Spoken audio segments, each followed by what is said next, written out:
புதிதாய் பூத்த இந்த அழகான காலை பொழுதுல உங்க எல்லாரையும் சந்திக்கிறதுல மிக்க மகிழ்ச்சி. இது நேரம் நல்ல நேரம் நிகழ்ச்சி. சிந்தித்த பின் செயல்பட்டால் வெற்றி கிடைக்கும், செயல்பட்ட பின் சிந்தித்தால் அனுபவம் கிடைக்கும். அந்த அனுபவத்தை வைத்து வெற்றி கனியை எட்டி பிடிக்க முடியாதா என்ன? நிச்சயம் முடியும். அதற்குரிய வழியை உங்களுக்காகவே வரையறுத்து தருவதுதான் நம்ம நேரம் நல்ல நேரம் நிகழ்ச்சியின் சிறப்பு அம்சமே.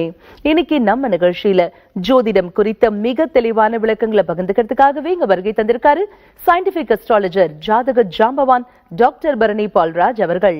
உங்களுடைய சந்தேகங்களையும் நீங்க எங்களுக்கு கால் பண்ணி கேட்கலாம். கால் பண்ண வேண்டிய எண்கள் 0444459595. வணக்கம் சார். வணக்கம்மா. உலகமெங்கும் வாழும் புதுயுகம் தொலைக்காட்சி நேயர்களுக்கு என் உள்ளம் கனிந்த பணிவான காலை வணக்கத்தை உரிதாக்கி மகிழ்கின்றேன். சார், இப்ப பாத்தீங்கன்னாக்கா நிறைய பேர் தொழில் பண்றாங்க சார். தொழிலதிபர் ஆகணுங்கிற ஆசை, கனவு, லட்சியம் நிறைய பேருக்கு இருக்கு இல்லைங்களா? தொழில் பண்ற எல்லாருக்குமே பாத்தீங்கன்னாக்கா சக்சஸ் அப்படிங்கிற ஒரு வார்த்தை எட்டாக்கனியா தான் இருக்கு. நல்லா போயிட்டு இருக்கு, திடீர்னு பாத்தீங்கன்னாக்கா அதுல பாதாளத்துல அவங்கள தள்ளி விட்டுருது இல்லைங்களா? இதற்கு ஜாதகம் காரணமாக அமையுமா? இதற்கான தீர்வும் என்ன? அதாவது 100க்கு 100 எல்லாமே ஜாதகத்தினுடைய அசைவுதாம்மா. அப்போ அந்த அடிப்படையில் பார்க்கும் பொழுது நேற்றைய தினம் பாருங்கள், ஒரு தம்பி மாலை பொழுது இதே சென்னை அலுவலகத்தில் ஒரு அன்பர் வந்திருந்தார். அவருக்கு வயது 36 வயது. அந்த தம்பிக்கு நடைமுறையில் வயது நடந்து கொண்டிருந்தது. பார்க்கிறேன், ஐயா உங்களுடைய யூடியூப்பில் உங்களுடைய நிகழ்ச்சி பார்த்த புதுயுகம் தொலைக்காட்சியில் பாராட்டுக்கள், வாழ்த்துக்கள், எல்லாருமே சொல்லக்கூடிய வார்த்தைகள். அம்மா, நான் பெருமைக்கு சொல்லவில்லை, முகஸ்துதிக்கு எதுக்குமே நான் சொல்லலை. காரணம் என்னன்னா, வந்திருக்கக்கூடிய நேயர்கள் அத்துணை பேருமே இந்த பிளானட் இப்படி இருந்தா இப்படி இருக்கும், இப்படி இருந்தா இப்படி இருக்கும், இந்த பாவத்துக்கு இப்படி இருக்கும்னு சொல்லி மிக அழகா தெளிவா நீங்க உணர்த்துறீங்க ஐயா. உங்களுடைய நிகழ்ச்சிக்கு பாராட்டுகள், வாழ்த்துக்கள். ஒரு நாளைக்கு நான் கிட்டத்தட்ட ஒரு குறைஞ்சது 50 கிளைண்ட் நான் பாக்குறேன்னா, அந்த 50 கிளைண்ட்ல எல்லாருமே சொல்லுவாங்க அந்த வார்த்தையை.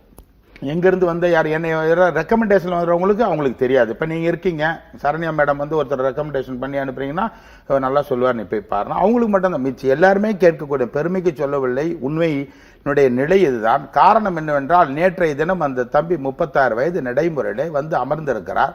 பார்க்கிறேன், சிரிக்கிறேன். யாரையுமே நான் கேள்வியே கேட்கறது இல்லைம்மா. எதுக்கு வந்திருக்கேன், ஏன் வந்திருக்கேன், சப்ஜெக்ட் இது வந்திருந்த அத்தனை நேயர்களுக்கும் தெரியும். இது உண்மை. அதாவது திறமை உள்ள இடத்துல எல்லா அமைப்பும் அந்த இடத்துல பார்த்து அப்படி தெரியும்னா 40 வருஷம் என்னுடைய அனுபவம். கிட்டத்தட்ட கரூர் அளவு மாட்டாங்க, அதாவது வரிசையில் உட்கார்ந்து இருக்கான், படியில நிக்க வேண்டிய. ஏன்னா அந்த அளவுக்கு மக்கள் வந்து இன்னைக்கு உண்மை எது கசப்பதுன்னு காலப்போக்கில் புரிஞ்சுக்கிட்டு இருக்கிறாங்க. இதுதான் அந்த அடிப்படையில் பாருங்கள். நேற்றைய தினம் பாருங்களேன், அந்த தம்பி பிறந்திருப்பது கடகலகனம். கடகலகனத்திற்கு இவருக்கு வயது வந்து 23 வயது நடைமுறையில் இருக்கும் பொழுது அந்த செவ்வாய் கடகலகனத்துக்கு 5ஆம் இடத்துல பஞ்சமாதிபதி.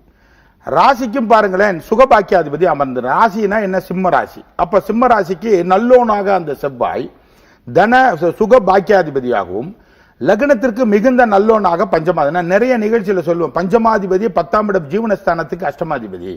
இவன் யோகத்தை வாரி வழங்க மாட்டான். காரணம், விதிக்கு நன்றாக அமைந்திருந்தால் மதிக்கு நன்றாக அமைய வேண்டும். அந்த மதிக்கும் நன்றாக அமைந்து விதிக்கும் நல்ல அழகா அமைஞ்சிருந்தது.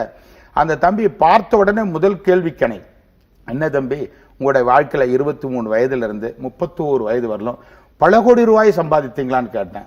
ஐயா, 100க்கு 100 நீங்க சொன்ன ஒரு வார்த்தை உண்மை. அதனுடைய மமதையில தான் நான் இன்னைக்கு இருந்துட்டேன். அது 23 to 31 உங்களோட வாழ்க்கையில மிகப்பெரிய ஐஸ்வர்யம். 23ல இருந்து 30 வயசு வரல, அந்த 7 வருஷம் இந்த செவ்வாய் திசை. 31 முடிஞ்சது. 31 to இன்னைக்கு 38 நடக்குது. இன்னைக்கு வயது உனக்கு 48 வயசு வரலும் திருவோடு தான், சட்டி தான் நீ தூக்கணும்.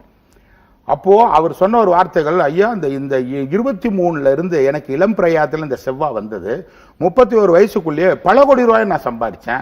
அதனுடைய மமதையில நான் எல்லாமே எதை போட்டாலும் நான் தாயமா தான் இருக்குன்னு சொல்லிட்டு நான் தொழிலெல்லாம் தொடங்கி அதை பண்ண இதை பண்ண. இன்னைக்கு பாரு, எல்லாத்தையும் நீ இழந்து இன்னைக்கு எங்கிட்ட ஃபீஸ் கொடுக்கறது கூட நீ கடன் வாங்கிட்டு தான் வந்து நிக்கணும். இதுதான் நிலை. இது எவ்வளவு நாளைக்கு நீடிக்கும்? இன்னைக்கு வயது உனக்கு 36, இன்னும் 11 வருஷம் தண்டனை காலம் இருக்கு. 48 வயசு முடியாது, நோட்டை தூக்காது. அப்ப நான் அது வரல என்னதான் பண்றது? ஏன் 23 வயதுல இருந்து 31 வயசு வரலாம் நல்ல சிறப்பா இருந்ததில்ல? அப்போ நீ சந்தோஷம் அடைஞ்சல? ஏன் இது கஷ்டம் வந்தாலும் நல்லா ஏத்துக்க முடியல?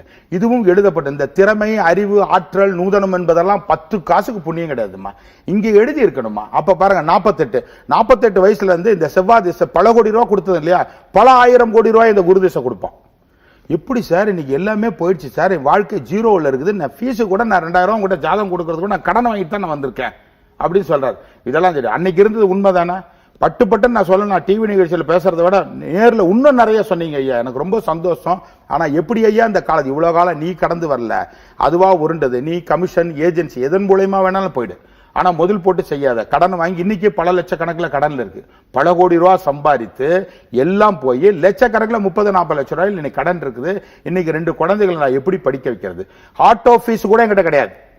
இந்த மாதிரி கேவலமான நிலைக்கு நான் தள்ளப்பட்டிருக்கேன். இந்த கேவலம் இருக்கிறதெல்லாம் இல்ல. காரணம்னா கடகலக்கணமா, கடகலக்கணத்துக்கு 5ஆம் இடத்துல பூர்வ புண்ணிய தர்ம கர்மாதிபதியாகவா பஞ்சம கர்மாதிபதியாக இந்த செவ்வாய் முதல் தர ராஜ பரிபாலனத்துக்கு சொந்தக்காரன் செவ்வாய். அந்த ராசி பாருங்களேன், சிம்ம ராசி அழகா உட்கார்ந்துச்சு. சிம்ம ராசிக்கு சுகபாக்கியாதிபதியா வந்துருவார். அப்போ முதல் தர யோகத்தை வாரி வழங்கிட்டான். அதுக்கு அடுத்தது ராகு திசை. ராகு லக்னத்துக்கு 12ஆம் இடத்துல. அவனுக்கு வீடு கொடுத்த கிரகமும் நல்ல அமைப்புல அமையாதனால இந்த 18 வருஷம் மைனஸ். இப்ப இடையில என்ன பண்ணுவான்? இந்த ராகு பயிற்சி மாறினா நல்லா இருக்கும், இந்த குரு பயிற்சி மாறினா நல்லா இருக்கும், இந்த சனி பயிற்சி மாறினா எப்படி ஐயா நல்லா இருக்கும்? நல்லாவே இருக்காது. இன்னும் 11 வருஷத்துக்கு இந்த 2019 உனக்கு நல்லா இருக்குமா? 2020 நல்லா இருக்காது, 21 நல்லா இருக்காது. ஆக மொத்தம் இன்னும் 11 ஆண்டுகள் அடிக்கிற இடத்தில் அடித்தால் அம்மியம் நகரும் என்று சொல்வாய். இது மாதிரிதான் சாஸ்திரம் சொல்லணும்.